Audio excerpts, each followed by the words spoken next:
गोपी जन वल्लभ गिरिवरधारी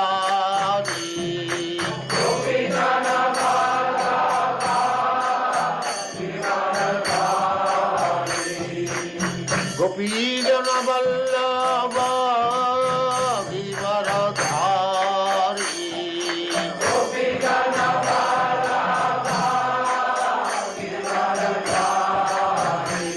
जय राधा माधव कुंज बिहारी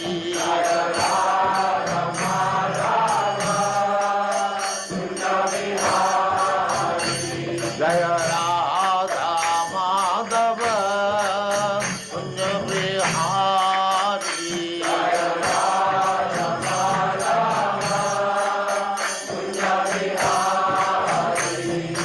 गोपी जन वल्लभ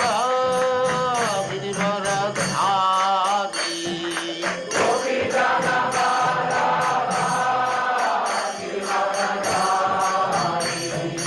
गोपी जन वल्लभ गिरिवरधारी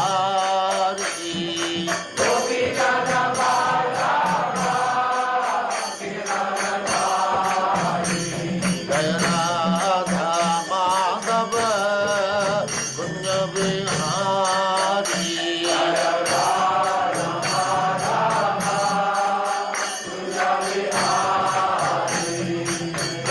यशोदानंदन व्रज जन रंजन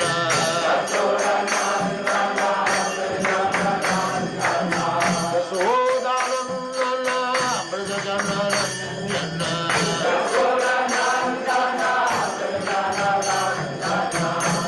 यशोदानंदन व्रज जन रंजन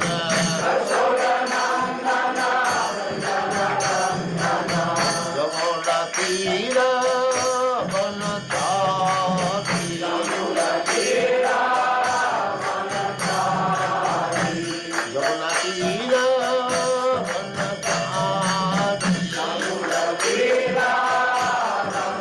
वनचारी जय राधा माधव कुंज बिहारी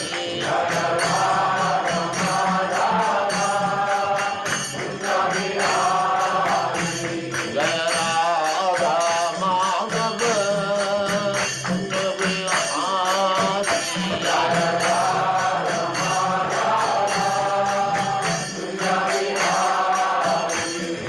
गोपी जन वल्लभ गिरिवरधारी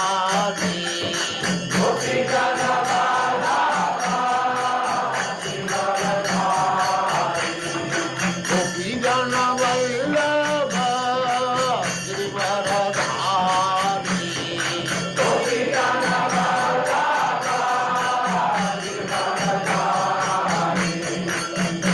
यशोदानंदन भज जन रंजन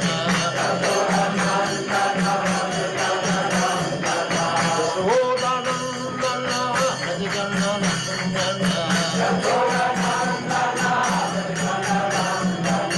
यमुना तीर वनचारी यमुना तीर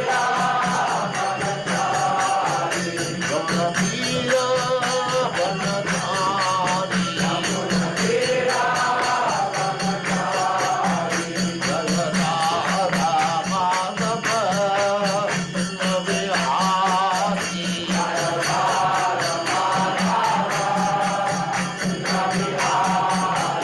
जय राधा माधव कुंज बिहारी जय राधा माधव कुंज बिहारी जय परमहंस परिव्राजकाचार्य सरस्वती सिद्धांत सरस्वती भूषाणी प्रभुपाद जय अनंत कोटि वैष्णविंद की जय नामाचार्य शील हरिदास ठाकुर की जय प्रेम से कहो श्री कृष्ण चैतन्य प्रभु नित्यानंद श्री अद्वैत गदाधर शिवासादि गौर भक्तविंद की जय श्री श्री राधा कृष्ण गौ गोपीनाथ श्याम कुंड राधा कुंड गिरिवर्धन की जय वृंदावन धाम की जय नवद्वीप धाम की जय सौभीत भक्तविंद की जय All glories to the assembled Lord. All glories to the assembled.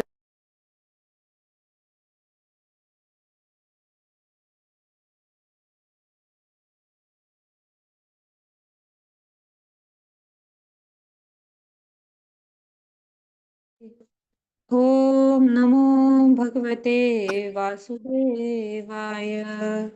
ओम नमो भगवते वासुदेवाय। ओम नमो भगवते वासुदेवाय। ओम नमो ओम भगवते नमो भगवते वासुदेवाय। वासुदेवाय। ओम नमो भगवते वासुदेवाय। नमो भगवते भगवते वासुदेवाय। वासुदेवाय। ओम अज्ञानतिमिरान्धस्य ज्ञानाञ्जनशलाकया चक्षुरुन्मिलितं येन तस्मै श्रीगुरुवे नमः। नमो विष्णुपादाय कृष्णपृष्ठाय भूतले श्रीमते भक्तिवेदान्त स्वामिनिधि नामिने। नमस्ते सरस्वते देवे गौरवाणी प्रचारिणे निर्विशेष शून्यवादी पाश्चात्य देशतारिणे। नमो महावदन्याय कृष्ण प्रेम प्रदायते कृष्णाय कृष्ण चैतन्य नामने गौरद्विषे नमः। जय श्री कृष्ण चैतन्य प्रभु नित्यानंद श्री अद्वैत गदाधर श्रीवासादि गौर भक्तवृंद। हरे कृष्णा कृष्णा कृष्णा हरे हरे, हरे राम राम राम हरे हरे। हरे कृष्णा। सभी का स्वागत है सुबह 8 बजे की कक्षा में। यहाँ पर गौरीश्याम प्रभु जी के आदेशानुसार हम प्रभुपाद लीलामृत पढ़ रहे हैं और तीसरे अध्याय में हम चल रहे। बहुत सुंदर अध्याय है जो एक बहुत अच्छे साधु स्वभाव वाले पुरुष से अभय की कैसे भेंट होती है, कैसे श्रील भक्ति सिद्धांत सरस्वती ठाकुर जी से कैसे उनको आदेश मिलता है। पहली भेंट में जाना नहीं चाहते थे अभय, उनके जो मित्र है नरेंद्र मलिक, ये उल्टा डंग जंक्शन रोड पर ये भक्ति विनोद आसन करके, अभी भी मैंने कल ग्रुप में फोटो शेयर की है कि अभी भी वो जगह है। वहां की दूसरे मंजिल पर इस साधु पुरुष से शाम के समय इनकी मुलाकात होती है और कैसे इनको जाना नहीं है, फिर भी नरेंद्र क्या कर रहे हैं, हाथ खींचकर उनको लेकर जा रहे हैं। अरे चलो एक बार तो मिलकर देखो, एक बार तो मिलकर देखो। ऐसे करते करते वो वहां पर पहुंचते हैं। प्राथमिक उनका कुछ संवाद शुरू ही नहीं होता औपचारिक, तो ही इन दोनों को देखकर, खास करके अभय को देखकर ये बोलते हैं कि भक्ति सिद्धांत सरस्वती महाराज जी बहुत सुंदर, उनकी पर्सनैलिटी जो है उसका वर्णन आता है। और अभी लकीली कल भक्ति सिद्धांत सरस्वती प्रभुपाद जी का कल आविर्भाव दिन है। कल हम भक्त लोग हम कल 12 बजे तक फास्ट करेंगे, तो उन्हीं का ये चल रहा है लकीली कि कैसे प्रभुपाद जी जो है हमारे कैसे अपने गुरु महाराज से मिलते हैं, कैसे उनको आदेश मिलता है। उनका ग्लोरिफिकेशन तो हम कल से ही हम कर रहे हैं कि लकीली उनका कल आविर्भाव दिन है और हमारे क्लास में यही चल रहा है। आगे भी बहुत कुछ आएगा भक्ति सिद्धांत सरस्वती महाराज जी के बारे में। तो ऐसे करके अभय वहां तो पहुंच जाते हैं। फिर उनको आदेश मिलता है कि तुम पढ़े लिखे दिखते हो तो क्यों ना तुम पाश्चात्य देश में जाकर तुम कृष्ण भावनामृत का प्रचार करो। तो अब पाश्चात्य देश में जाना है तो वहां तो हिंदी में प्रचार नहीं कर सकते, तो इनका मतलब था कि अंग्रेजी में क्यों ना तुम प्रचार करना तुम करते।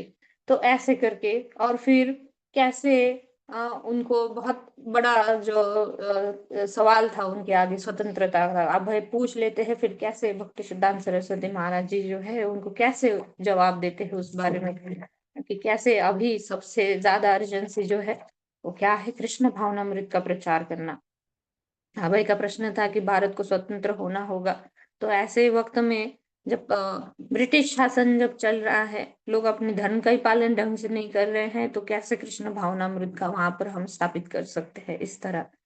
और फिर वहां पर जवाब देते हैं कि कौन इस पराधीन देश में कौन चैतन्य महाप्रभु के संदेश को सुनेगा। और फिर शांत और गंभीर स्वर में भक्ति सिद्धांत सरस्वती महाराज उत्तर देते हैं कि भारतीय राजनीति में परिवर्तन होने की प्रतीक्षा करने की कृष्ण भावनामृत के प्रचार के लिए जरूरत नहीं है।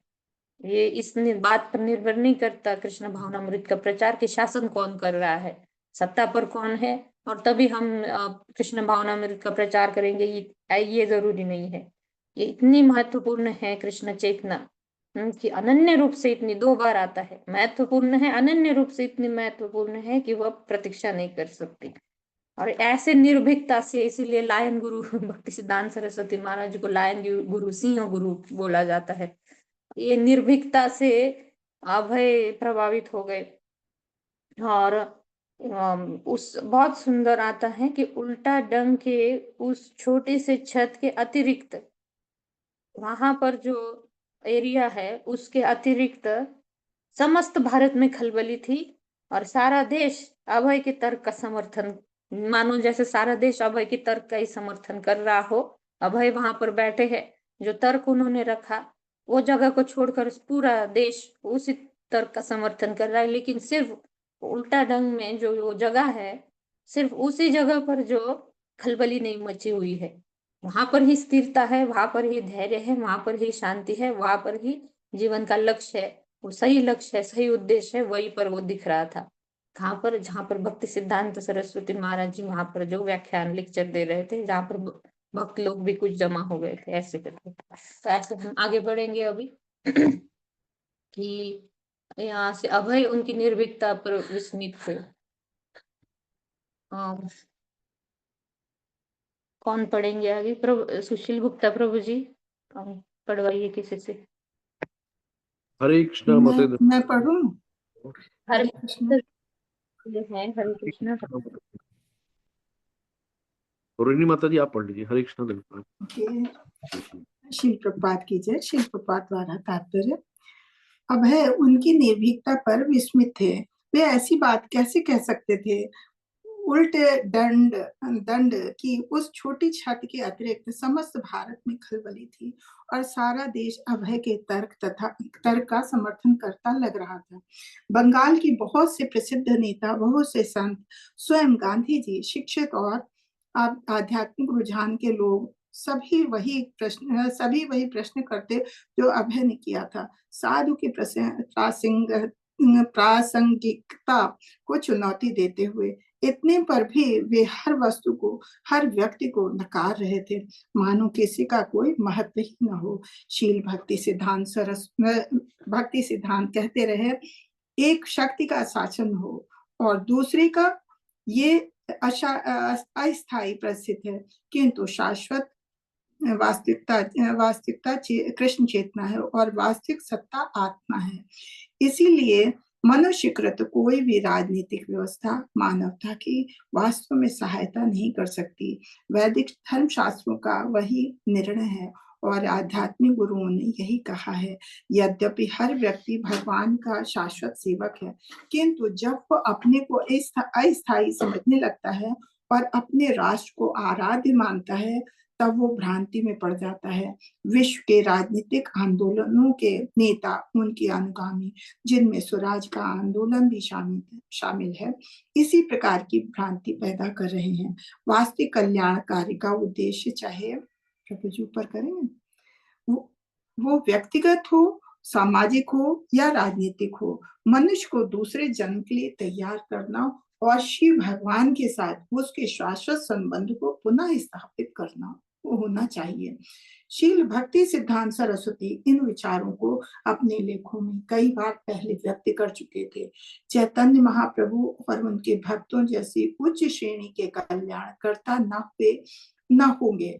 अन्य प्रकार के कल्याण कार्य केवल धोखा है, सचमुच हानिकारक हैं, जबकि महाप्रभु और उनके अनुयायियों द्वारा किया गया कल्याण सबसे सच्चा, सबसे बड़ा और शाश्वत कल्याण है। ये कल्याण किसी देश विदेश के लिए नहीं है जो दूसरे के लिए उत्पाद पैदा करे, वरन वो समस्त विश्व के लिए है। श्री चैतन्य महाप्रभु ने जो दया जीवों पर दर्शाई है, वो उन्हें सभी अभावों, सभी असुविधाओं और सभी कष्टों से मुक्त करती है। ये दया किसी पाप को जन्म नहीं देती और जिन जीवों को ये मिली है वे संसार के पापों के भागी नहीं बनेंगे। हरे कृष्णा। और किसी को चांस दें। हरे कृष्णा। धन्यवाद माता जी। बहुत सुंदर भक्ति से धन्यवाद। बोलते हैं यहाँ पर। ओ भजन आता है, वृंदावन वासी जत वैष्णवेरा गान, प्रथम वंदना करी सबर चरण, नीलाचल वासी सब महाप्रभुर गान, पतित पावन करी लोई लो शरण। महाप्रभु गण जो है वो कैसे है, पतित पावन है, उनकी शरण लेने योग्य है, उनकी शरण लेने योग्य है, पतितों का उद्धार करने वाले।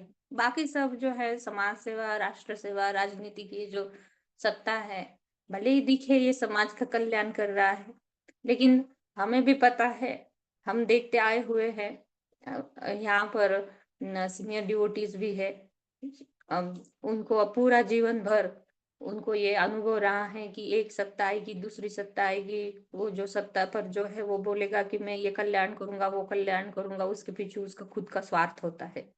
वो थोड़े दिन तक वो कल्याण की वो लहर चलती है और फिर समाज के लिए थोड़ी कोई छोटी मोटी योजना डाल देते हैं और उसके बाद वो उनके ही हाथ धो लेते हैं।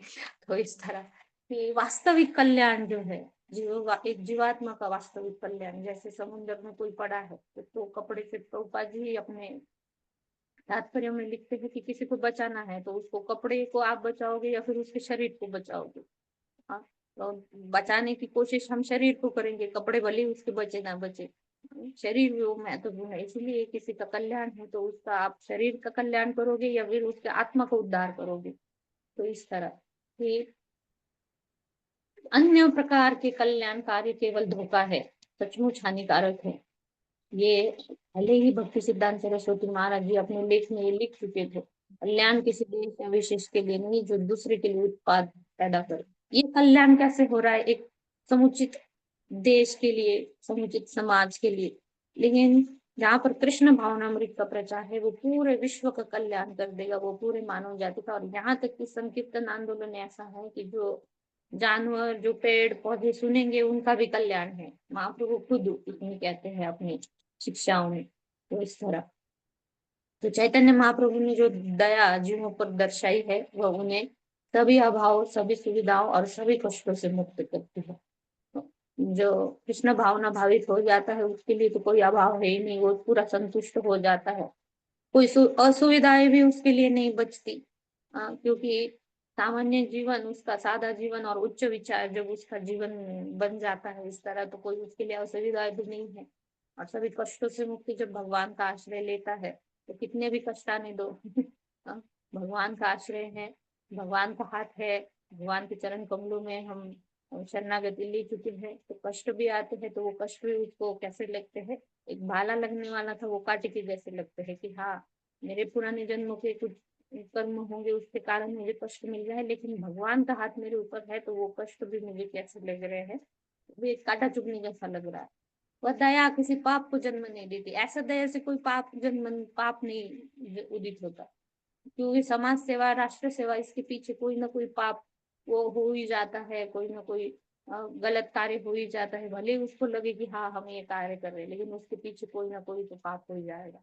जैसे किसी ने पैसे ही लूट लिए, कोई बहुत अच्छा कार्य कर रहा है, दिखने के लिए दिख रहा है ये बहुत अच्छा कार्य कर रहा है समाज के लिए, लेकिन गलती से भी अगर उसके कोई गलती हो गई, हाँ, किसी सामान्य जनता के प्रति अन्याय हो गया उसके हाथों से, या फिर पैसे ही गलती से किसके उसके पास आ गए, तो वो तो पाप हो गया, तो ये पाप तो हो ही जाएगा कहीं ना कहीं से। लेकिन जहाँ पर कृष्ण भावना भावित कार्य होते हैं वहां पर पाप की कोई पाप जन्म नहीं देता ऐसे जगह पर। जिन जीवों को यह मिली है वे संसार के पापों के भागी नहीं बनेंगे। और ये जो तर्क ध्यान पूर्वक देखिए, अपने गुरुजनों को जब सुनते हैं तो कान एकदम खुले करके सुनना चाहिए। अभी बैठे हैं वहां पर, अब क्योंकि अगर ध्यान पूर्वक नहीं सुनते तो क्या ही आदेश अपने गुरु महाराज के पालन कर पाते। ये प्रभुपाद जी के जीवन से या फिर भक्तों के जीवन से हमारे लिए ये सीख है कि गुरुजनों के जो भी वचन है या फिर जो भी हम लेक्चर भी सुनते हैं, मंदिर में जाते हैं तो कितना ध्यान पूर्वक हमें सुनना चाहिए। भले ही वो एक जनरल या फिर कॉमन सभी वहां पर बैठे हैं उनके लिए उपदेश हो। बहुत बार दीक्षा हो जाती है, हम हमारे गुरु महाराज से नहीं मिल पाते, फिर हमारा डायरेक्टली उनके साथ कोई संवाद नहीं हो पाता। तो ऐसे वक्त जो सभी को एक साथ घर में जो भी वो संदेश दे रहे हैं वो हमारे लिए भी होगा। तो हमें ध्यान पूर्वक उसको सुनना चाहिए, लेकर के सुनना चाहिए। अब तीसरे स्कंद में तीसरे स्कंद में ये आता है कि स्वयंभू मनु को जब ब्रह्मा जी उपदेश देते हैं तो वहां पर लिखते हैं कि स्वयंभू मनु लिखते हैं कि हाँ मैं कितना भाग्यशाली हूँ कि मैं मुझे आपसे उपदेश मिल रहे हैं। और मैं भगवान को बहुत मैं थैंकफुल हूँ, मैं थैंक यू बोलता हूँ क्योंकि मैंने कान खुले करके सुने उस उपदेशों को और मेरे जीवन में मैंने उसको डाला भी। तो इस तरह की यहाँ पर आया है कि अभय जब ध्यान पूर्वक श्री भक्ति सिद्धांत सरस्वती के तर्क को सुन रहे थे तो कि तब उनको वो जो तर्क है वो उस जगह पर वो सही लगे उनको तर्क ये तो निर्भीकता से जो बोल रहे थे। आगे पढ़वाइए प्रभु जी।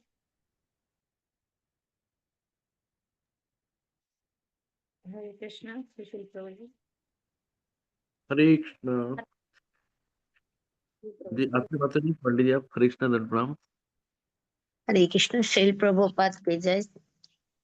उनके शिष्यों के द्वारा अभय जब ध्यान पूर्वक श्रील भक्ति सिद्धांत और सरस्वती के तर्कों का सुन रहे थे तो उन्हें एक बंगाली कवि का स्मरण आ रहा था जिसने लिखा था कि भारत से कम उन्नत सभ्यता वाले देश जैसे चीन और जापान भी सर्वत्र स्वतंत्र है जबकि भारत राजनीतिक उत्पीड़न से कराह रहा है। अभय की राष्ट्रीयता के दर्शन का फलीभांति ज्ञान था जो इस बात पर बल देता था कि भारत को सबसे पहले स्वतंत्र होना है। भारतीय जनता का उत्पीड़न एक वास्तविकता थी।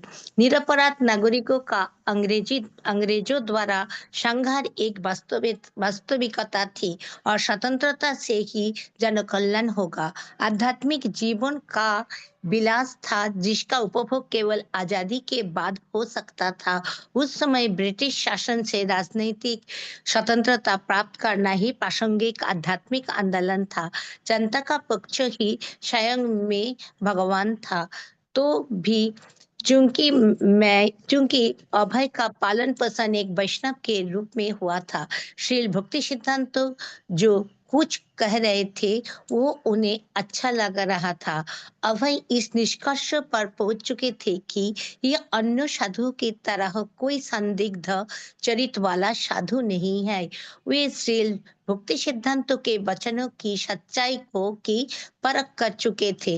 वो साधु कोई अपना दर्शन नहीं कर रहा था, वो शेखी नहीं बखर रहा था, न आक्रामक बन रहा था। यद्यपि उसके बात करने का ढंग ऐसा था कि उससे अन्य सभी दर्शन खोखले लग रहे थे। वे वैदिक साहित्य और ऋषियों के शाश्वत आदर्शों का कथन कर रहे थे और उन्हें सुनना अभय को प्रिय लग रहा था। कभी अंग्रेजी और कभी बंगाली में बोलते हुए और कभी भगवत गीता से संस्कृत श्लोकों को उद्धृत करते हुए श्री भक्ति सिद्धांतों ने श्री कृष्ण को सर्वोच्च वैदिक अधिकारी बताया। भगवत गीता में कृष्ण ने घोषणा की थी कि सर्वधर्म त्याग कर मनुष्य को चाहिए कि वो श्री भगवान के शरण में अपने को समर्पित कर दे। सर्वधर्मन परित्यज्य मामेकं शरणं व्रज। और श्रीमद् भागवत में उसी बात की पुष्टि की गई। धर्मोपज्जित कोई तबत्र परमो निर्मत शरणम शतम। अन्य सभी धर्म अपवित्र और त्याज्य और केवल भगवत धर्म अर्थात श्री भगवान को प्रसन्न करने के लिए अपने कर्तव्य का पालन ही रक्षणीय। श्री भक्ति सिद्धांतों का प्रस्तुतिकरण इतना शक्तिशाली था कि किसी को भी जो शास्त्रों को स्वीकार करता है उनका निष्कर्ष मानना होना ही था। हरे कृष्ण। अरे माता जी आगे पढ़िए। था। भक्ति सिद्धांतों ने कहा कि अब लोग नास्तिक हो गए हैं, इसीलिए अब उनका विश्वास नहीं रह गया है कि भक्ति से सभी अनियमितताएं, यहाँ तक कि राजनीतिक क्षेत्रों को भी दूर हो जाती है। आगे बोलते हुए उन्होंने ऐसे सभी लोगों की आलोचना की जो आत्मा के विषय में अनभिज्ञ है, किंतु फिर भी नेता बनने का दावा करते हैं। उन्होंने ऐसे समकालीन नेताओं का नाम भी लिए और उनकी विफलताएं बताई। अमर्त्य आत्मा कृष्ण से उसके संबंध और भक्ति के विषय में लोगों को शिक्षित बनाकर मानवता का अधिक से अधिक कल्याण करने की तात्कालिक आवश्यकता पर उन्होंने बल दिया। अभय को भगवान कृष्ण की आराधना या भगवत गीता। हरे कृष्णा, धन्यवाद माता जी।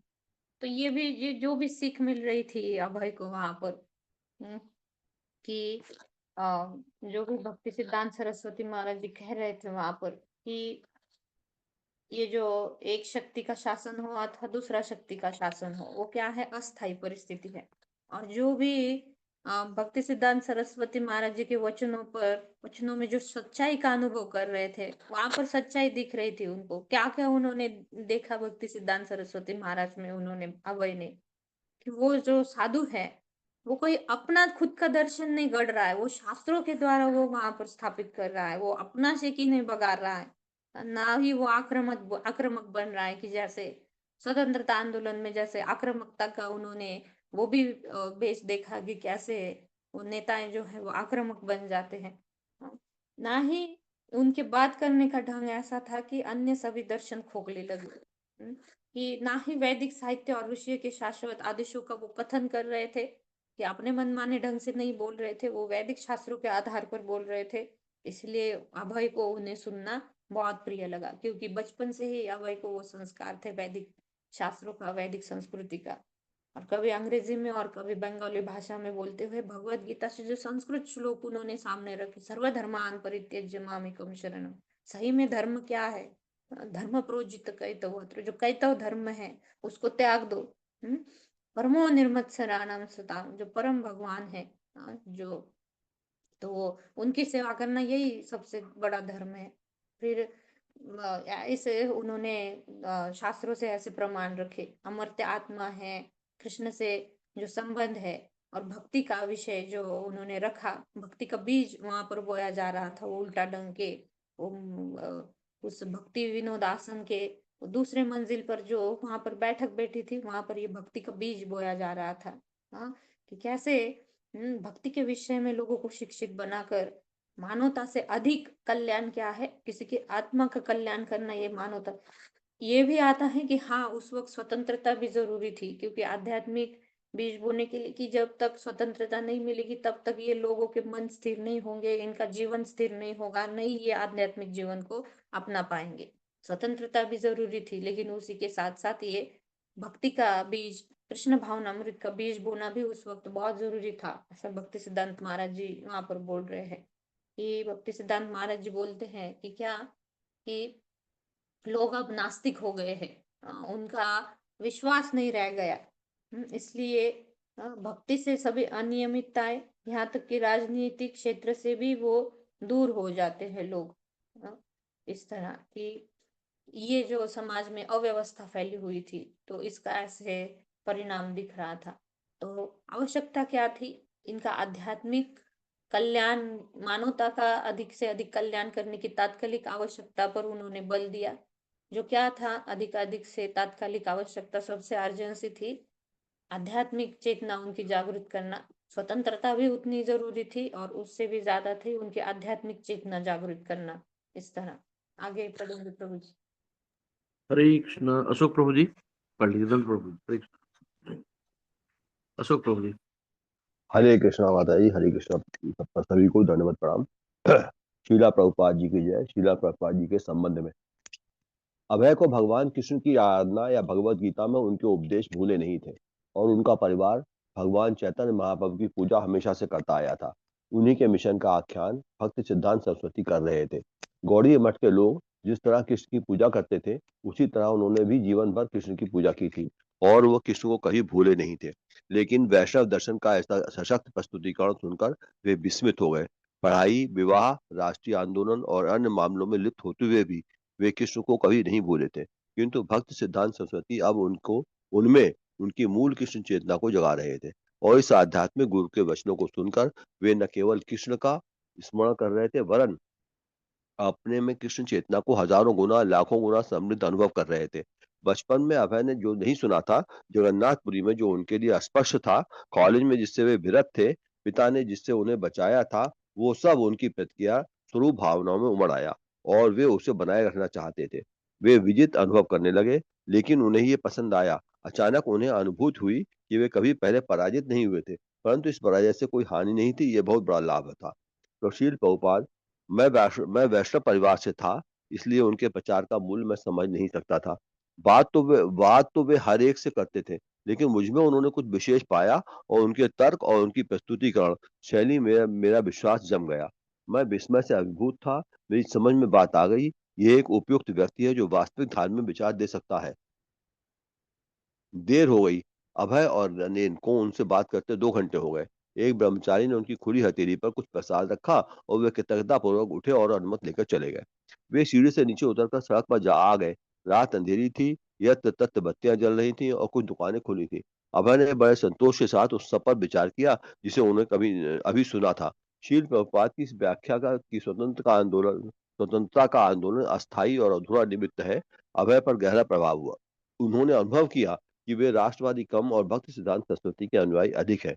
उन्हें ये विचार भी आया कि अच्छा होता यदि उनका विवाह न हुआ होता। एक महान व्यक्ति उनसे प्रचार करने को कह रहा था, वे तुरंत उसकी बात मान लेते, किंतु उनका विवाह हो चुका था और परिवार का त्याग करना अन्याय होगा। आश्रम से जाते हुए नरेन अपने मित्र की ओर मुड़े, तो अभय तुम्हारी धारणा क्या है? उनके विषय में तुम्हारे विचार क्या है? वे आश्चर्यजनक हैं। अभय ने उत्तर दिया, भगवान चैतन्य का संदेश एक बहुत बड़े विशेषज्ञ के हाथों में है। शील प्रभुपाद, मैंने तुरंत उन्हें अपना आध्यात्मिक गुरु स्वीकार कर लिया। औपचारिक रूप में नहीं, किंतु अपने हृदय में मैं सोच रहा था कि मेरी भेंट एक बहुत अच्छे साधु स्वभाव पुरुष से हुई है। शील हरे भक्त सिद्धार्थ। हरे कृष्ण माता जी, धन्यवाद। इतना सुंदर वर्णन है भाई। यहाँ पर दिव्य अनुभूति जो हुई, अभय को जो दिव्य अनुभूति हुई, औपचारिक रूप में तो नहीं गुरु स्वीकार किया, लेकिन हृदय से जो उनका कनेक्शन बन गया अपने गुरु के साथ। कि यहाँ पर लिख रहे हैं कि मैंने औपचारिक रूप में तो नहीं, लेकिन अपने हृदय में उनको धारण कर लिया।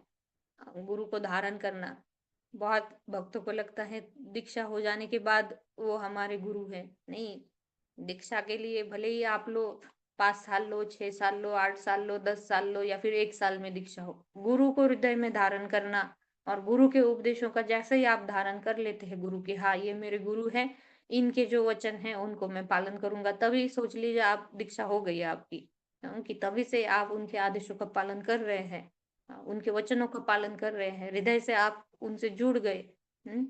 तेने ब्रह्म हृदय आदि कवि, कैसे भगवान ने ब्रह्मा जी को कैसे आदेश दिए? हृदय से दिए। उनकी दीक्षा ब्रह्मा जी की कैसे हुई? हृदय से हुई। भगवान ने क्या माला दी क्या उनको, या फिर यज्ञ किया करवाए, वहां पर होम हवन करवाए कि हाँ ब्रह्मा जी अभी आपकी दीक्षा हो गई, अभी आपके हृदय से वो सब वेद ज्ञान प्रकट होगा। नहीं, थे ब्रह्म हृदय आदि कवि। चैतन्य महाप्रभु ने दशाश्वमेध घाट पर रूप गोस्वामी जी को 10 दिन जो शिक्षाएं दी, हृदय से उन्होंने वो सब जो शक्ति संचारित की, चैतन्य महाप्रभु ने उनको भक्ति तत्व सब जो उनको सिखाया 10 दिन, महाप्रभु ने रूप गोस्वामी सनातन गोस्वामी जी को शिक्षाएं भी दी और दीक्षा भी दी। तो क्या वहां पर यज्ञ होम हवन करवाया? तो कहीं कहीं पर वो हम उस चक्कर में कर्मकांडी सेक्शन है वहां पर फंस जाते हैं। क्या यज्ञ होगा, होम हवन होगा तो हमारी दीक्षा हो गई? वो क्यों होता है यज्ञ होम हवन? क्योंकि पवित्र अग्नि के सामने, देवी देवताओं के सामने, सभी वैष्णव भक्तों के सामने हम क्या करते हैं? हम प्रतिज्ञा लेते हैं, हम एक वचन लेते हैं कि हाँ गुरु के आदेशों का मैं पालन करूंगा और गुरु की सेवा करूंगा। इस तरह की परंपरा से जुड़ जाते, इसलिए वो होता है। और फिर गुरु स्वीकार करते हैं, जब करके वो माला अपने शिष्य को देते हैं और वहां पर वो दिव्य संबंध जो है वो ऑफिशियली वो जुड़ जाता है। लेकिन सबसे पहला संबंध कहाँ पर जुड़ना चाहिए एक शिष्य का अपने गुरु के साथ? जब हृदय में उनको धारण करते हैं। तो पहली मुलाकात में अभय ने अपने गुरु को हृदय में धारण कर लिया। दिव्य अनुभूति, चक्षुदान दिलो जे जन्मे जन्मे प्रभु से दिव्य ज्ञान हृदय प्रकाशित प्रेमा भक्ति जहाँ है ते अविद्या विनाश जाते वेदे गाय जहाँ रचरित। चक्षुदान मिल जाते हैं किसी को, गुरु को हृदय में धारण कर लेते हैं तो दिव्य अनुभूति जो इनको हुई, कि ऐसा सशक्त प्रस्तुतिकरण उनका रहा।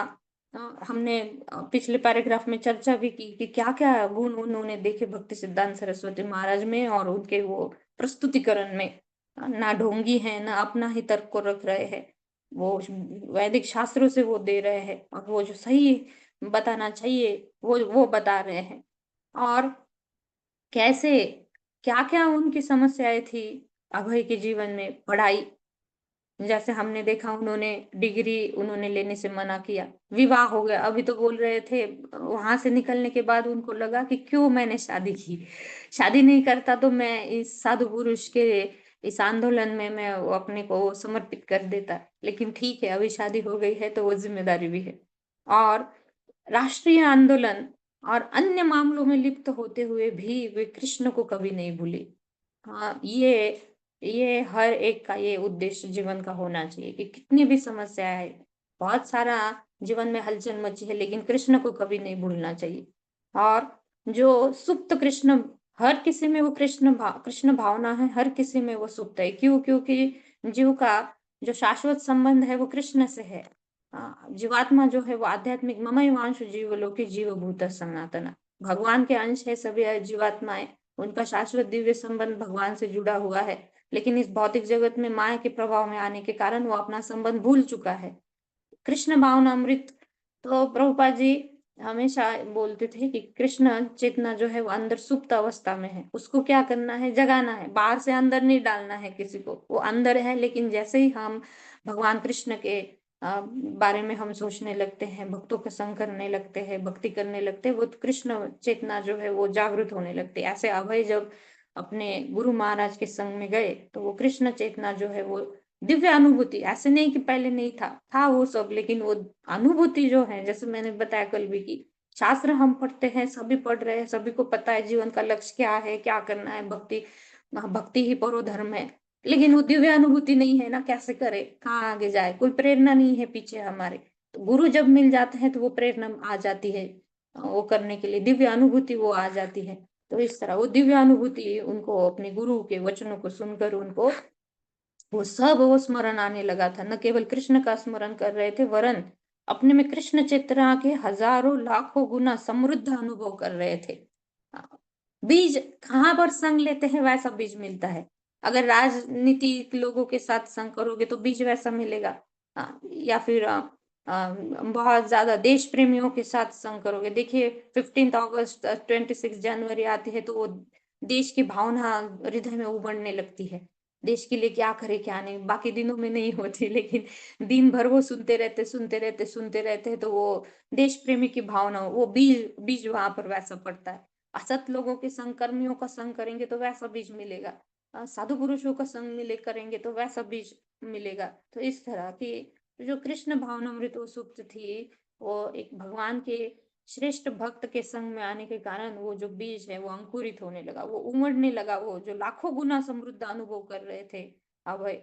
और अभय ने जो बचपन से अभय ने जो नहीं सुना था, क्या क्या कि जगन्नाथपुरी में भी उनके लिए अस्पष्ट था, जो अकेले सड़क पर वो घूम रहे थे जगन्नाथपुरी में, वहां पर भी कोई भक्त का संग नहीं या फिर किसी गुरु का मार्गदर्शन नहीं था जगन्नाथपुरी में। वहां पर तो और कुछ चीजें देख कर आए तो उसको देखकर भी वो दुख हुआ उनको, लेकिन अकेले घूमते घूमते उनका चिंतन भी चल रहा था, कुछ तो वो सोच रहे थे, लेकिन वो जगन्नाथपुरी में भी वो नहीं मिला उनको। हाँ, बचपन से ही इतना आध्यात्मिक संस्कार होने के बावजूद भी मिसिंग था कुछ तो उनके जीवन में, कुछ तो मिस कर रहे थे वो। और कॉलेज में भी वे जिससे वे विचलित थे, कैसे कि इतनी शिक्षाएं लेने के बावजूद भी उनका, जैसे उन्होंने राधा गोविंद जी के विग्रह को बक्से में बंद कर दिया, उनको सपने में राधा गोविंद जी आए और उनको वहां पर कहीं भी उनका मन नहीं लग रहा था। उनके मित्र ने पूछा था तो तब भी बोले थे कि मुझे ये सब पसंद नहीं है। और पिता ने उनकी जिस बात की रक्षा की थी, बचपन से पिता ने उनकी एक बात की बहुत सुंदर तरीके से रक्षा की उन्होंने। कॉलेज में भेजा, स्कूल में उनका जो भी शिक्षा हुई या फिर घर में उनके जो भी संस्कार हुए, किसकी रक्षा की? ये कृष्ण भावना की उन्होंने रक्षा करके रखी। हमेशा गौर मोहन चिंतित रहते थे कि इसको कहीं पाश्चात्य संस्कृति का प्रभाव इस पर ना हो जाए, ना ही मैं इसको कोई से ब्रह्मचारी ऐसे ढोंगी ब्रह्मचारी के पास भेजूंगा कि इसका पूरा आध्यात्मिक जीवन बर्बाद हो जाए, और ना ही ये मैं उसको लंदन भेजूंगा आगे की पढ़ाई के लिए, क्योंकि उसके फिर वो आध्यात्मिक जीवन नष्ट हो जाएगा। मैं उसको अपने पैरों पर खड़े होकर उसको शिक्षित बनाकर अच्छा व्यवसाय करेगा और राधा रानी का भक्त बनेगा और भगवान कृष्ण के चैतन्य महाप्रभु के आदेशों का ये प्रचार करेगा, ये कृष्ण भावनामृत का प्रचार करेगा। ये गौर मोहन डे जी जो है अभय के पिताजी, उन्होंने इस चीज का उन्होंने पूरे बड़े होने तक इस चीज का उन्होंने रक्षा करके रखी। ये सब जो चीजें हैं, ये सब अभी उनके प्रतिक्रिया स्वरूप भावनाओं में उमड़ आया। वो भावनाएं उनकी उमड़ आई, वो मिसिंग जो पार्ट था वो उनको मिल गया, दिव्य अनुभूति उनको मिल गई और उसे वे बनाए रखना चाहते थे। क्यों? जैसे होता है ना, कुछ तो खो गया हमारा और मिल गया हमें बहुत मूल्यवान चीज, तो हम क्या करते हैं, उसको बहुत अच्छे से संजो के बहुत अच्छी जगह पर रखेंगे कि फिर से ये चीज ना खो जाए। तो जो भी वो जो मिसिंग था वो उनको मिल गया और वो चाहते थे कि इसके मैं बनाए रखूं, और वे खुद को पराजित अनुभव करने लगे। कभी कभी ये पराजित, विजित और अजित, अजित यानी जो हमेशा जीतता है और विजित यानी पराभव होना। ऐसा पराभव किसको नहीं पसंद होगा? जो उनके उस समय शुरू में जाकर बैठे थे उस सभा में, तब जो तर्क थे, तब जो संशय थे, वो पूरे उनके अभी नष्ट हो गए और पराजित अनुभव करने लगे। लेकिन इस पराजय में भी उनको आनंद आ रहा था। हाँ, इस तरह कि कोई हानि नहीं है, उस पराजय में भी बहुत बड़ा लाभ था। और ऐसे 2 घंटे हो गए, अभय और नरेन को उनसे बात करके 2 घंटे हो गए, और प्रसाद लेकर वो नीचे आते हैं और जो गहरा प्रभाव पड़ता है, भक्ति सिद्धांत सरस्वती जी जो व्याख्या करते, स्वतंत्रता का आंदोलन अस्थाई और अधूरा प्रयोजन है वो जीवात्माओं का कल्याण होने के लिए। अधूरा प्रयोजन वो है, ठीक है, लेकिन वो अधूरा है, वो शाश्वत कल्याण नहीं करेगा वो किसी भी जीवात्मा का। तो इस तरह ये उनका गहरा प्रभाव पड़ता है। आगे पढ़ेंगे प्रभु जी। हरे कृष्णा। रोहिणी माता जी दंडवत प्रणाम। पढ़िए माता जी, रोहिणी माता जी।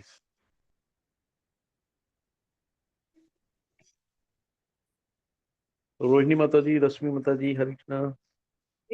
हरे कृष्णा प्रभु जी। हरे कृष्णा सभी को। श्रीला प्रभुपाद की जय। श्रीला प्रभुपाद जी के भक्तों के द्वारा। श्रीला प्रभुपाद, मैंने तुरंत उन्हें अपना आध्यात्मिक गुरु स्वीकार कर लिया है, औपचारिक रूप में नहीं किंतु अपने हृदय में। मैं सोच रहा था कि मेरी भेंट एक बहुत अच्छे साधु स्वभाव पुरुष से हुई है। श्रीला भक्ति सिद्धांत सरस्वती से पहली भेंट के बाद अभय गौड़ीय मठ के भक्तों के साथ मेलजोल बनाने लगे। वे उन्हें पुस्तकें देते और अपने आध्यात्मिक गुरु का इतिहास बताते। श्रीला भक्ति सिद्धांत सरस्वती भक्ति विनोद ठाकुर की 10 संतानों में से एक थे। भक्ति विनोद ठाकुर स्वयं महाप्रभु चैतन्य की शिष्य परंपरा में एक महान वैष्णव गुरु थे। भक्ति विनोद के समय से पहले महाप्रभु चैतन्य के उपदेश ऐसे गुरुओं और संप्रदायों के हाथ में पड़कर धुंधले हो गए थे जो झूठ मूठ अपने को महाप्रभु के अनुयायी बताते थे, किंतु जो उनकी विशुद्ध शिक्षाओं से कई तरह से बहुत दूर हट गए थे। वैष्णव धर्म की सत्कीर्ति घटने लगी थी, किंतु भक्ति विनोद ठाकुर ने अपने प्रचुर लेखों द्वारा और सरकार में एक उच्च अधिकारी होने के नाते अपनी सामाजिक स्थिति के कारण वैष्णव धर्म की प्रतिष्ठा पुनः स्थापित की। उन्होंने प्रचारित किया कि महाप्रभु चैतन्य के उपदेश वास्तविक आस्तिकता का सर्वोत्तम रूप हैं और वे से किसी संप्रदाय या धर्म या राष्ट्र विशेष के लिए ना होकर विश्व की समस्त मानवता के लिए हैं। उन्होंने भविष्यवाणी की कि महाप्रभु चैतन्य की शिक्षाओं का प्रसार विश्व भर में होगा और यही उनकी मनोकामना थी। महाप्रभु चैतन्य द्वारा प्रचारित धर्म विश्व भर के लिए है और वैशेषिक नहीं है। कीर्तन का सिद्धांत संसार के भावी धर्म के रूप में विकास करने के लिए बिना जाति यह संप्रदाय के भेदभाव के सभी वर्गों के लोगों को आमंत्रित करता है।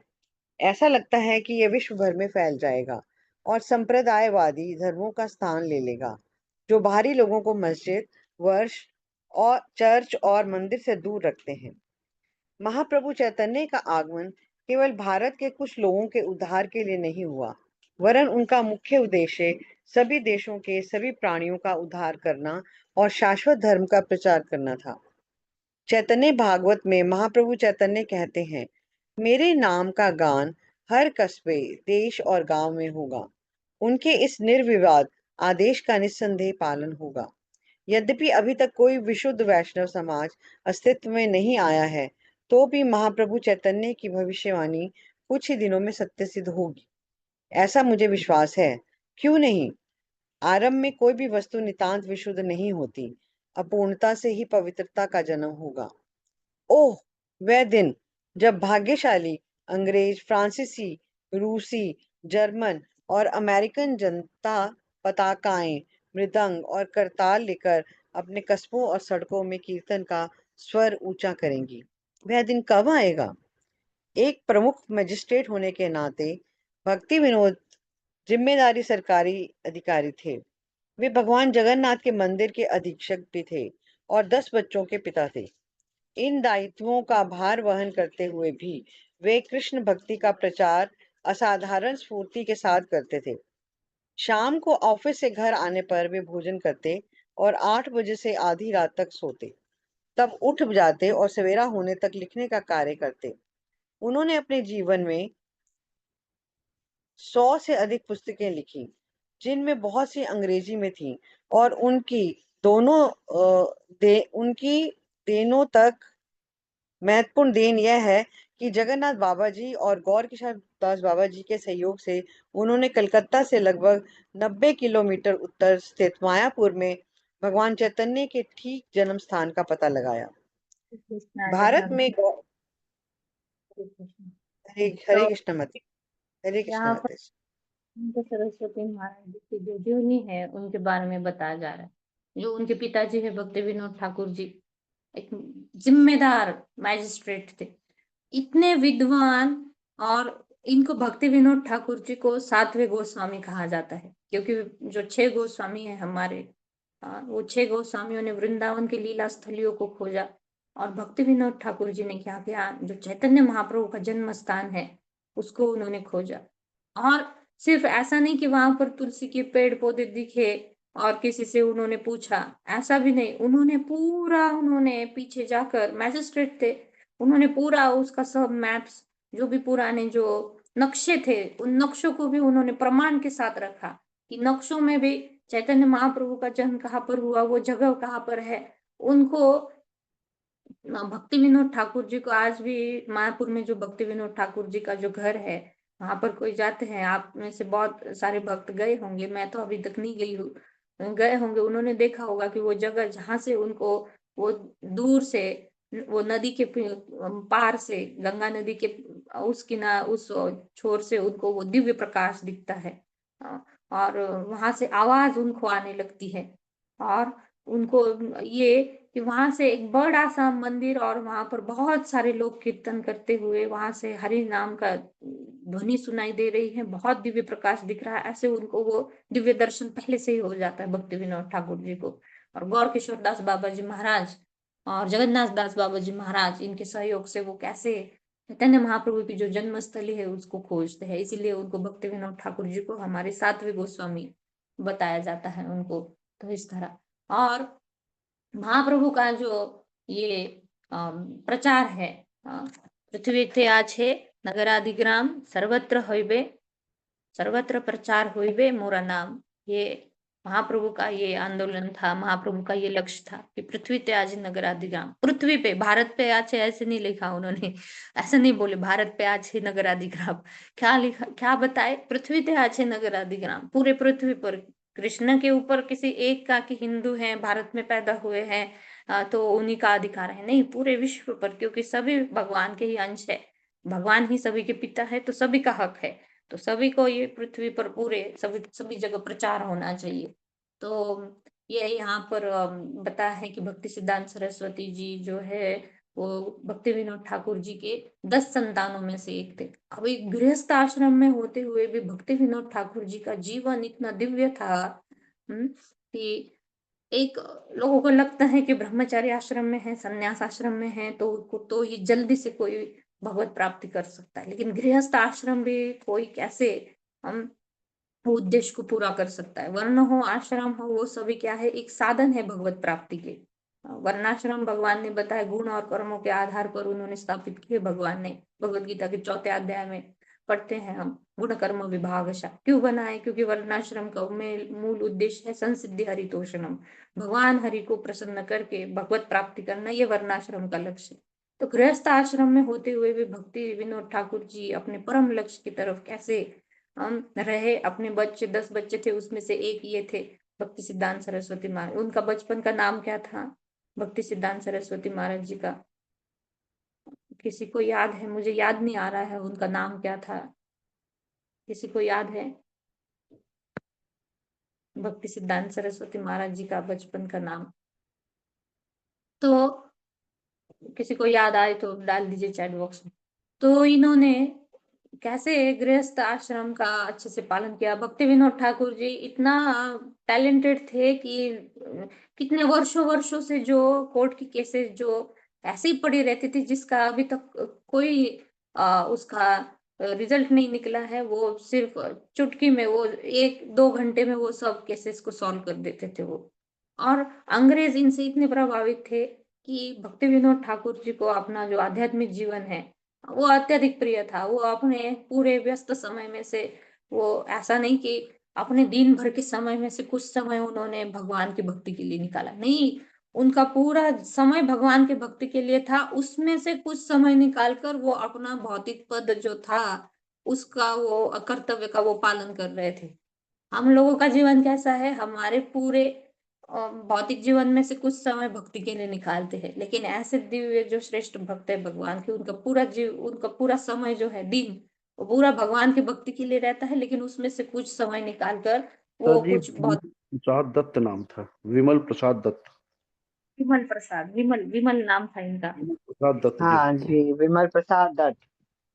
हाँ, तो ये अपना पूरा दिन में से कुछ समय ये भौतिक कार्य करते थे, लेकिन ये कार्य भी कैसे होते थे उनके, वो कृष्ण की सेवा कर रहे हैं इस चेतना में वो कार्य करते थे। तो गृहस्थ आश्रम में होकर भी कोई कैसे कोई भगवत प्राप्ति कर सकता है, इसका बहुत सुंदर उदाहरण है हमारे सामने। कि भक्ति विनोद ठाकुर जी से पहले कुछ ढोंगी ऐसे भी गुरु समाज में आए जो बोल रहे थे चैतन्य महाप्रभु का उपदेश दे रहे हैं, लेकिन वास्तव में वो क्या कर रहे थे, ढोंग रचा रहे थे वो अपना ही कीर्ति में लगे हुए थे। लेकिन इनके आने के बाद वो सही से जो उद्देश्य है वो, जैसे हम गुरु परंपरा देखते हैं चैतन्य महाप्रभु की, जो प्रामाणिक गुरु परंपरा होनी चाहिए, हाँ, तो वो जो गुरु परंपरा है वो भक्ति विनोद, ऐसा नहीं कि पहले कोई नहीं था, पहले भी थे प्रामाणिक गुरु, लेकिन बीच में ये लुप्त हो जाता है कहीं पर, ये जो परंपरा है उसके जो शिक्षा है वो लुप्त होने लगती है।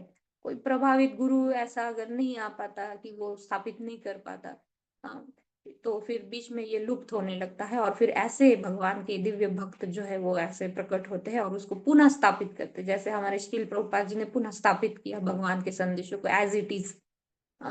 उसके पहले आगे आएगा भक्ति सिद्धांत सरस्वती महाराज जी ने गौड़ीय मठों की स्थापना की। बहुत प्रयास किया उन्होंने, लेकिन उनके जाने के बाद कैसे गौड़ीय मठ जो है वो एक दूसरे में लड़ने लगे, प्रचार शिथिल होने लगा, लेकिन प्रभुपाद जी ने उसको पुनः स्थापित किया, अपने गुरु के आदेशों को पुनः वो लेकर आए। तो इस तरह की यहाँ पर ये भी आता है कि महाप्रभु चैतन्य द्वारा धर्म विश्व भर के लिए और वैशेषिक नहीं है, विश्व भर के लिए है और वैशेषिक किसी विशेष समाज के लिए नहीं है। कि पृथ्वी ते अच्छे नगरादिग्राम सर्वत्र प्रचार हुई बे मोरा नाम, पूरे पृथ्वी के लिए है, ये पूरे सभी वर्गों के लिए। ना उन्होंने पात्र अपात्र का विचार किया, महाप्रभु ने पात्र है या अपात्र है, जगाई मदाई जैसे दुष्टों का उद्धार कर दिया उन्होंने।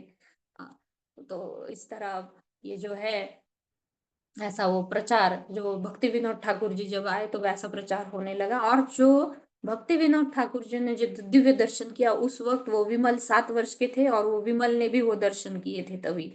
और जब सन्यास लिया, आगे आएगा भक्ति सिद्धांत सरस्वती महाराज जी का सन्यास का वो विधि। सन्यास लिया उन्होंने, कितने साल उन्होंने उतने जप किए।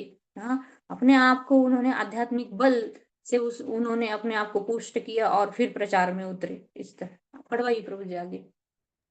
हरे कृष्णा। कविता घोष माता जी दंड प्रणाम। पढ़िए माता जी कविता घोष माता जी।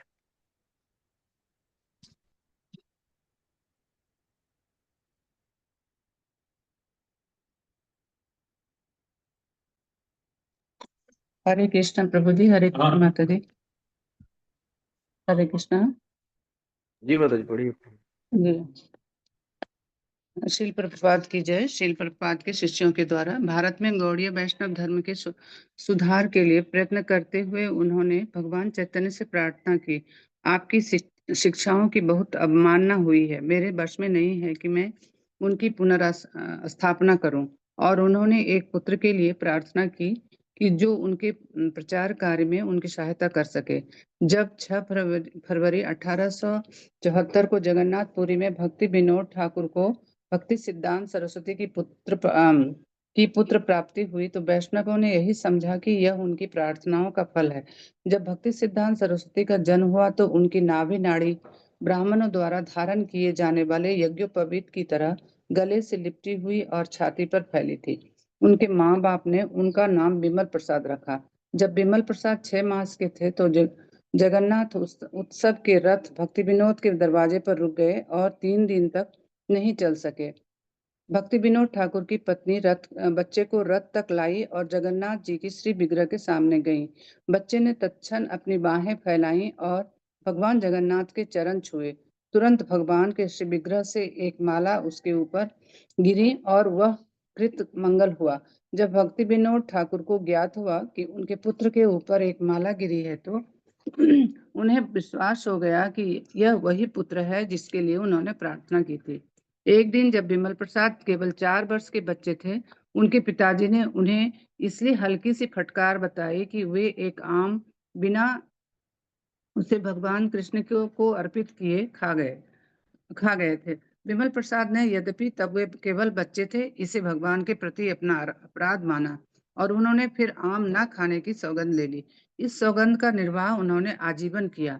7 वर्ष की अवस्था होने तक विमल को सारी भगवत गीता कंठस्थ हो गई थी और वे उसके श्लोकों की व्याख्या भी कर रहे थे। तब उनके पिता वैष्णव पत्रिका सज्जन तोषणी के प्रकाशन के सिलसिले में उन्हें मुद्रण और प्रूफ रीडिंग का प्रशिक्षण देने लगे।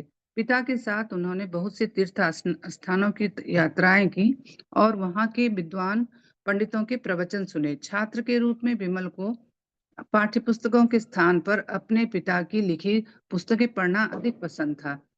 25 वर्ष की अवस्था प्राप्त करते करते वे संस्कृत, गणित, खगोल विज्ञान में निष्पात हो गए थे और पत्रिकाओं में लेख लिखने वाले लेखक तथा प्रकाशक के रूप में उनकी प्रसिद्धि हो गई थी।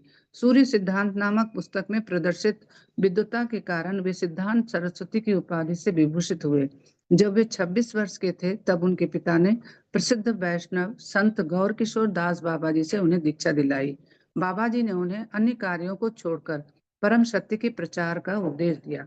गौर किशोर दास बाबा जी का आशीर्वाद प्राप्त कर विमल प्रसाद ने उनका नाम अब सिद्धांत सरस्वती हो गया। अपने शरीर, मन और वाणी को भगवान कृष्ण की सेवा में अर्पित करने का निश्चय किया। हरे कृष्ण माता जी, धन्यवाद। और आगे पढ़ूं। सन 1905 ईस्वी में सिद्धांत सरस्वती ने व्रत लिया कि वे हरे कृष्ण मंत्रोच्चार 1 खर्व बार करेंगे। मायापुर में भगवान चैतन्य के जन्मस्थल के निकट एक पर्ण कुटी में रहते हुए वे हरे कृष्ण मंत्र दिन रात रटते रहे। वे एक मिट्टी के पात्र में दिन में एक बार भाग बनाते और अन्य कोई वस्तु न खाते। वे जमीन पर सोते और जब फूस की छत से वर्षा का जल नीचे टपकता तब भी वे छाता के नीचे बैठे मंत्रोच्चार में लीन रहते।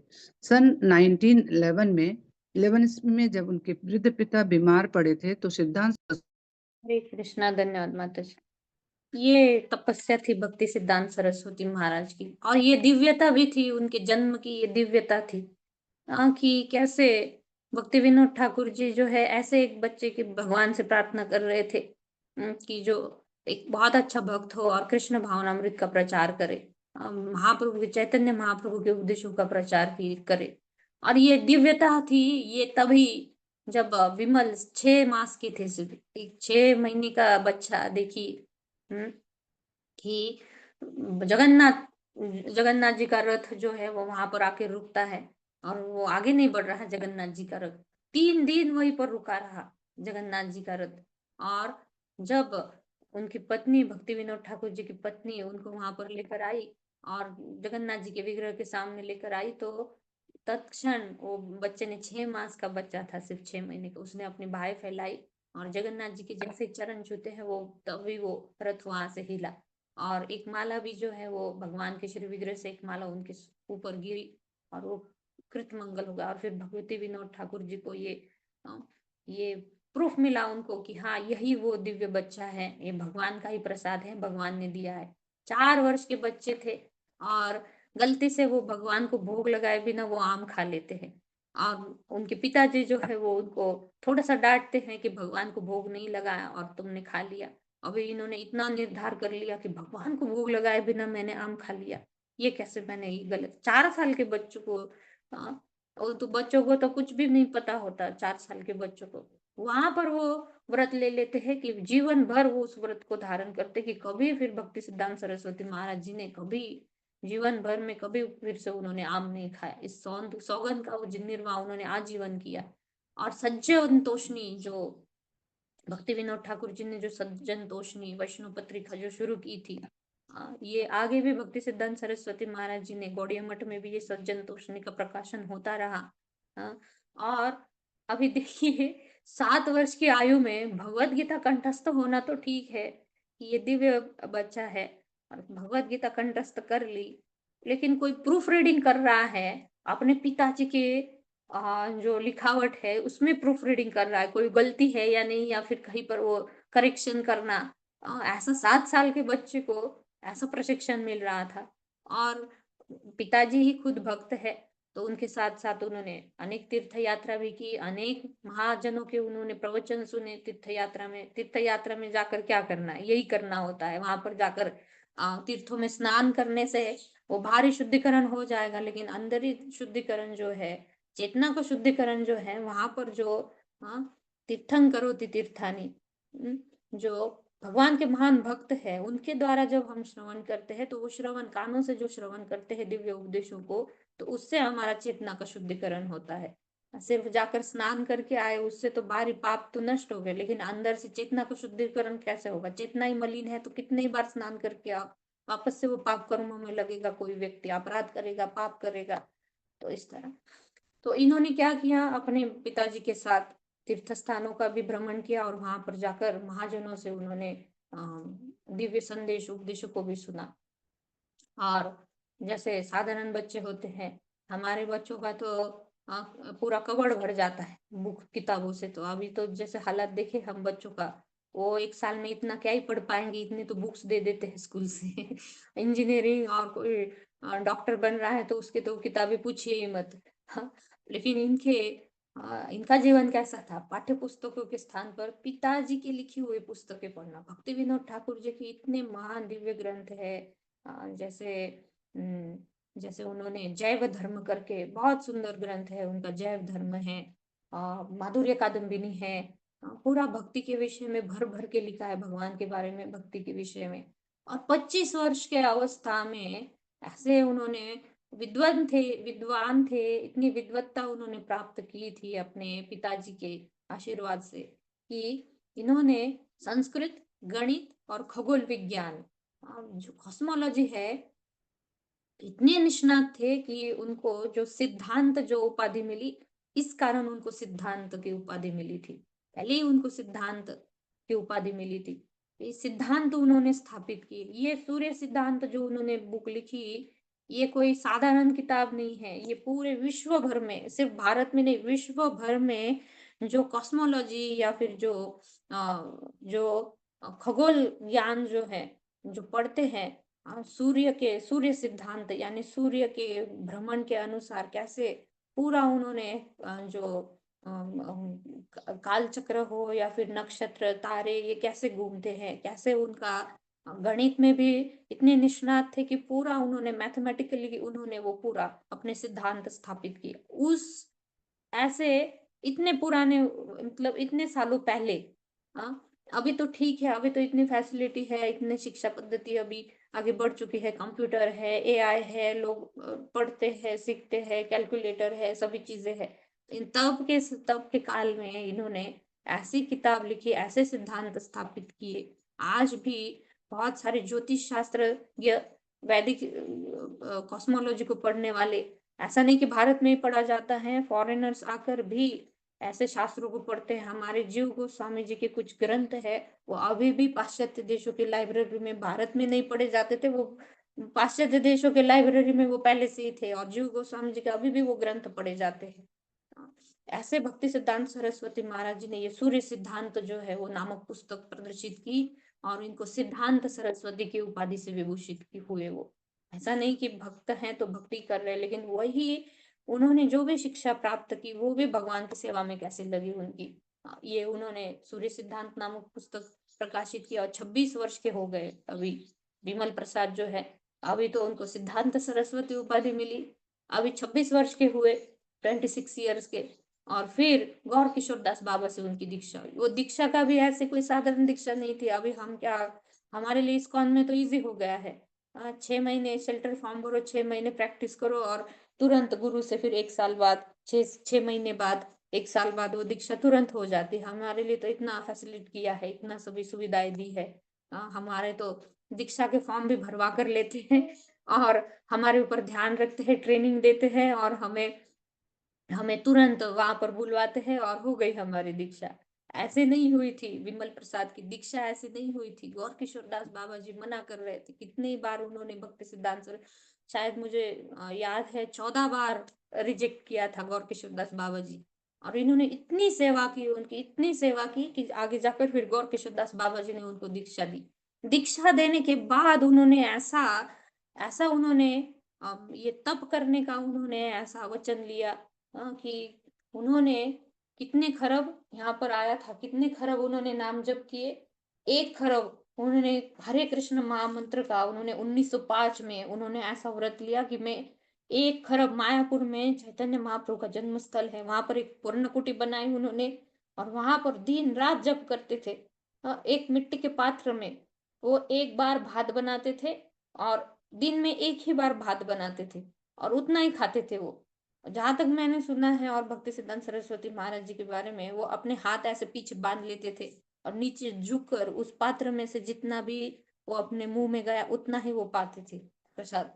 तो इस तरह, और जमीन पर सोते थे, और फूस की छत से वर्षा का जल नीचे टपकता था। फूस की छत थी उस पर्णकुटी में। वो पर्णकुटी पता है आप सभी को कैसे रहती है? घास फूस की वो छत रहती है। बारिश आ गई तो मायापुर में तो पता है कैसी बारिश रहती है।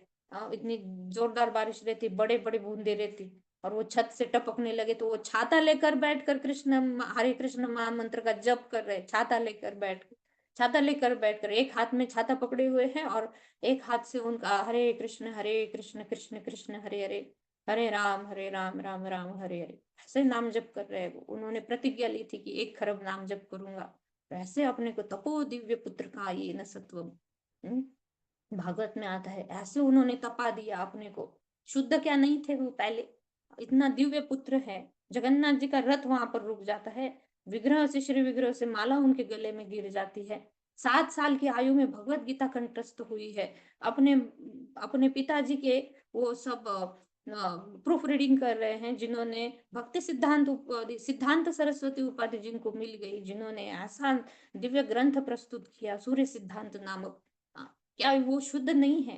वो पहले से ही शुद्ध है, लेकिन फिर भी, और हम थोड़ा कुछ साधना करते तो हमें लगता है शुद्ध भक्त बन गए हम बहुत बड़े शुद्ध भक्त बन गए, और थोड़ा अहंकार भी आ जाता है।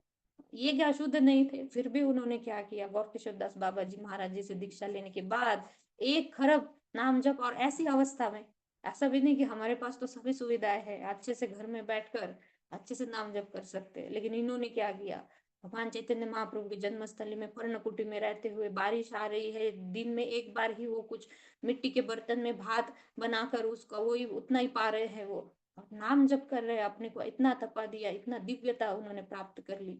ऐसा नहीं कि हमें भी वैसा करना है, ऐसे जो महान भक्त है उनका हमें अनुकरण नहीं करना है, उनका हमें अनुगमन यानी उनके उपदेशों पर हमें चलना है। ना ही हम 6 गोस्वामियों को हम कॉपी कर सकते हैं, ना ही ऐसे भगवान के महान भक्तों को कॉपी कर सकते हैं, क्योंकि इतनी दिव्यता हम में नहीं है और इतनी साधना करने की शक्ति बल भी हम में नहीं। अगर कोई गुरु के मार्गदर्शन पर, गुरु के आशीर्वाद से कोई कर पाया तो कर भी लेगा।